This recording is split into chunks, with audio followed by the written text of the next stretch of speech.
Hello friends, இன்றைக்கி நம்ம சேனலில் வீட்டில் கரம் மசாலா பவுடர் எப்படி தயார் பண்ணுறதுன்னு பார்க்க போகிறோம். இதுக்கு தேவையான பொருட்கள் பார்க்கலாம்.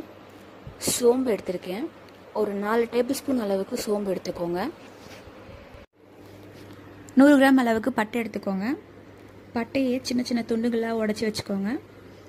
அடுத்ததாக பார்த்தீங்கன்னா கிராம்பு. பட்டையில் பாதி அளவுக்கு கிராம்பு எடுத்துக்கணும். 100 கிராம் பட்டை எடுத்திங்கன்னா 50 கிராம் அளவுக்கு கிராம்பு எடுத்துக்கோங்க. பொதுவாகவே கிராம்பு யூஸ் பண்ணும்போது பல பேருக்கு அதில் ஒரு சீக்ரெட் இருக்குது, அது தெரியாது. அதனால மொத்த பவுடருமே கெட்டு போயிடும். அது என்ன சீக்ரெட்டுன்னு தெரிஞ்சுக்க வீடியோவை கடைசி வரைக்கும் ஸ்கிப் பண்ணாமல் பாருங்கள். 25 கிராம்ஸ் அளவுக்கு ஏலக்காய் எடுத்துக்கோங்க. ஏலக்காய் நல்லா தரமான ஏலக்காவாக இருக்கணும். அடுத்ததாக ஜாதி பத்திரி எடுத்து வச்சுருக்கேன். ஒரு 5 கிராம் போல் எடுத்துக்கோங்க. 5 கிராம் அளவுக்கு மராட்டி மொக்கு, 5 கிராம் அளவுக்கு அன்னாசி பூ. அடுத்ததாக 2 கொட்டை அளவுக்கு ஜாதிக்காய் எடுத்திருக்கேன். ஜாதிக்காய் பார்த்தீங்கன்னா ஒரு முழு கொட்டை மாதிரி இருக்கும். அதை நல்லா கல் வச்சு இடித்து உடச்சி எடுத்துக்கோங்க. ஜாதிக்காய்க்கு நிறைய மருத்துவ குணங்கள் இருக்குது. மட்டன் கறியெலாம் செய்யும் போது ஜாதிக்காய் பவுடர் லைட்டாக ஆட் பண்ணிங்கன்னா கொழுப்பெல்லாம் அப்படியே கரைச்சி எடுத்துரும். நான் கரம் மசாலா பவுடர்லேயே ஜாதிக்காய் சேர்த்து அரைச்சிடுவேன். இப்படி செய்யும் போது உங்களுக்கு நல்லா ஃப்ளேவர்ஃபுல்லாகவும் இருக்கும் பவுடர். ஸ்டவ்வில் பேன் வச்சுருக்கேன். இப்போ இதில் எண்ணெய் எதுவுமே விடாமல் ட்ரையாகவே நம்ம எடுத்து வச்சுருக்க மசாலா ஐட்டம்ஸ் எல்லாமே போட்டு வறுத்து எடுத்துக்கலாம். கீழே டிஸ்கிரிப்ஷன் பாக்ஸில் அளவெல்லாம் கொடுத்துருக்கேன், தேவைப்பட்டால் செக் பண்ணிக்கோங்க. ரொம்ப அதிகமாக வறுத்துடக்கூடாது, சும்மா லைட்டாக சூடேற அளவுக்கு வறுத்தெடுத்தால் போதும். ரொம்ப அதிகமாக வறுத்து எடுத்திங்கன்னா மசாலா கசப்பு தன்மை தரும்.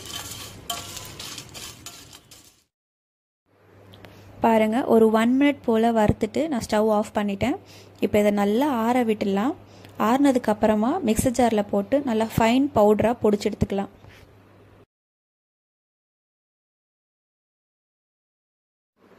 நல்லா ஃபைனாக பவுட்ரு பண்ணி எடுத்தாச்சு. ஒரு பிளேட்டில் கொட்டி ஆற விட்டுற போகிறேன். நல்லா ஆறுனதுக்கப்புறமா ஒரு கிளாஸ் கண்டெய்னரில் போட்டு ஸ்டோர் பண்ணி எடுத்து வச்சுருவேன்.